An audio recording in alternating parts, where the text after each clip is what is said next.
So trying to move on to the next thing, since keep hitting these hurdles. I got about that much modification to do on each one of these. Not sure just yet if I'm going to try to find a different valve cover or if I want to cut those out and dish it in. Got plenty of room. I mean, the rockers only come up to about that high, so it's not going to bother anything. But so I think that's what I'm going to do. We'll just cut that out, weld a little piece in, and be done with it. So got these vents we're going to put in now. Gonna go ahead and decide what I'm going to do with those. I think I'm going to put them up here. I think I'm going to go right here. So I can do my crankcase vents, and then I'll take some 90s, run them back, and so they can vent out the back of the vehicle, you know. Wouldn't mind putting them all the way to the front, except for the filler caps here. So just go back one. No big deal. But as I was taking this off and looking at it, because I've never used something like this before, pretty simple and concept. But where are they? I don't know if it'll focus in there, but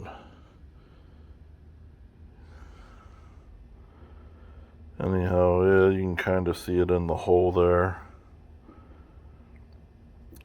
where they drilled these holes first, then they came through the top and drilled a hole, and there's some little burrs hanging out. So yeah, you can see it there. Nothing too big to worry about. The engine probably eat it, to be honest, and never even care. There's a good one. But I'm just going to take a T-handle Allen wrench and clean those out. Take 2 seconds and make me sleep better at night. So if you are to use this method, just be just be mindful of that and stick something in there and clean the hole out. Taking the valve cover off, laid out my hole, found center, figured out which hole saw I need to use, which is we're going to use an 1 1/8. It's just a tiny bit larger than the threads, but we've got plenty of meat on this O-ring. So see, I took my center punch, whether you got an automatic or you got to do a manual, get your punch done in there so your drill bit doesn't walk. Then get the tip of your drill bit in the hole.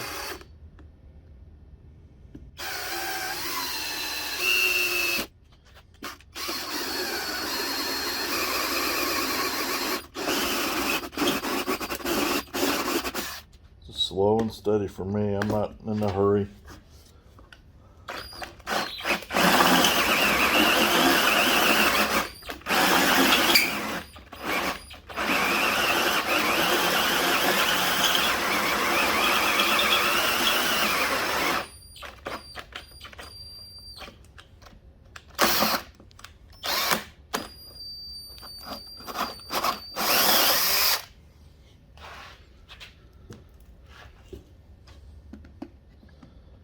And where I'm messing up, Mayors, I should have put some lube on here.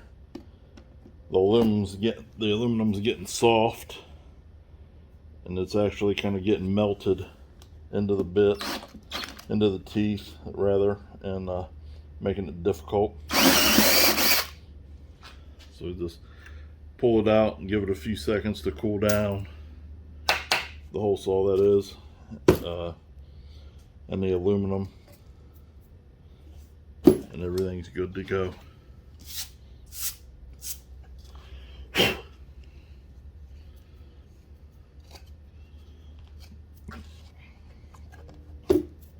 I'm just gonna do a quick test fit here.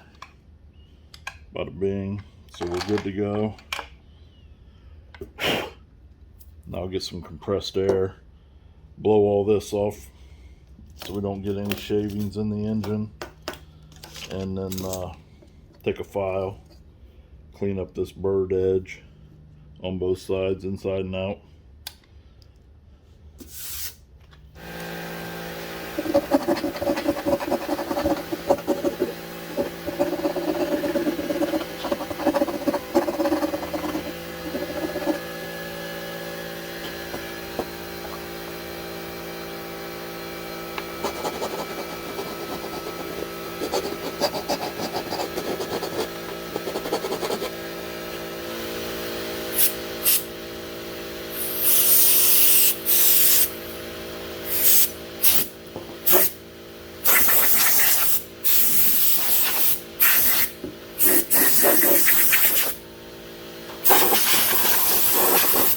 So as you saw, got the hole drilled, used the half round file on there. Obvious reasons they call it a half round if you're not familiar. This half's flat, this half has a radius on it. That radius allowed me to get in the hole here, get rid of all the burrs. So you know, pretty much what I want is to not feel any kind of edge on it when I run my finger across the top or bottom. And you just insert that bad boy there.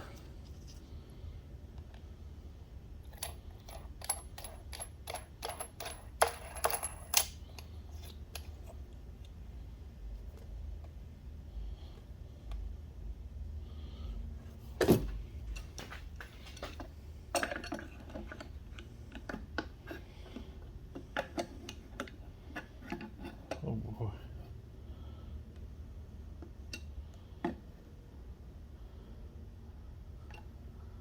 You've got that nice fat O-ring on there, so it doesn't gotta be redonkulous tight. So maybe half a turn past snug. So it's definitely not going anywhere. And then they have this set screw in here, which I wish I had a T-handle to fit, but hey.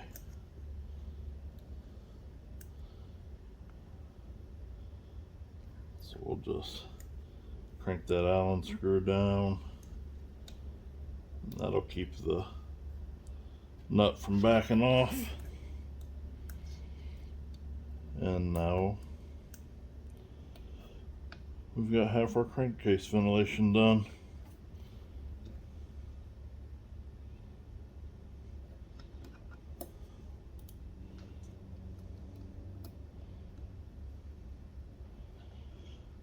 So for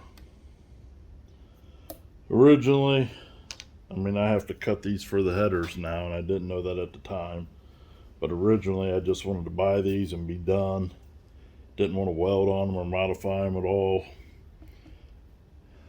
This was only a few bucks more than the weld-in style. And I thought, man, it's a great solution. So, still is. If I knew I had to weld on this thing, I would have just went ahead and put some weld in, put a weld in on each side and been done with it, but it is what it is. I already have these, so I'm using them. So now I just need to do the other side.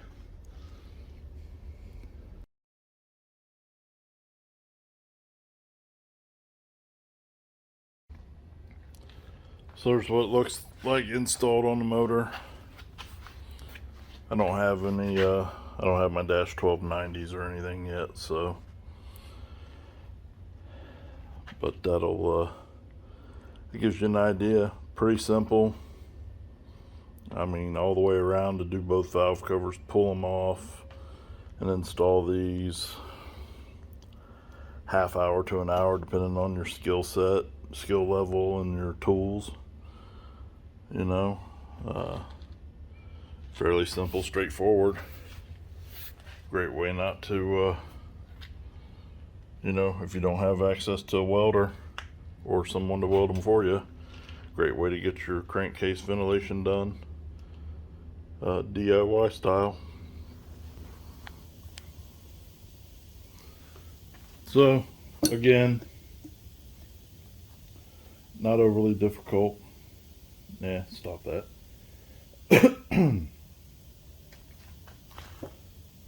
So again, not overly difficult. I'd say that this is yeah, a project that just about anybody could do.